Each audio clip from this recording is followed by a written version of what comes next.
Kain natin ngayon Mitsubishi Strada 2016. Yan. Papalitan natin 9 inches sa Android, okay? Pagbaklas niya yung mga ito, ganito muna. Tatanggalin niyo to. Yan, tapos ito, sikwatin niyo na yung buo.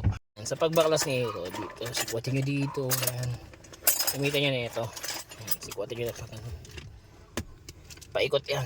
Yan, so, ayan, matatanggal niyo na kasi natanggal niyo na yung kable sa ilalim, di ba? Yan. Tanggal na. So ito, tapos na kami mag-install. Ayan o, naka 9 inches Android na yung Strada ni Bossing. Ayan o.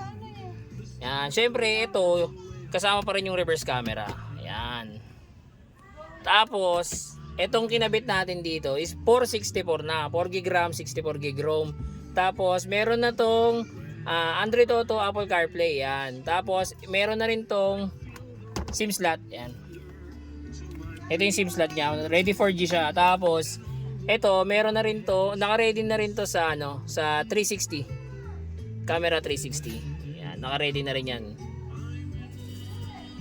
Hindi wala lang to nakakabit na camera 360 kaya ipa natin mapagana. Ano lang to pero ready na siya sa 360 cam ito para makita niyo na ready siya sa 360 cam. Nandito 'yan. Makikita natin siya mga bossing.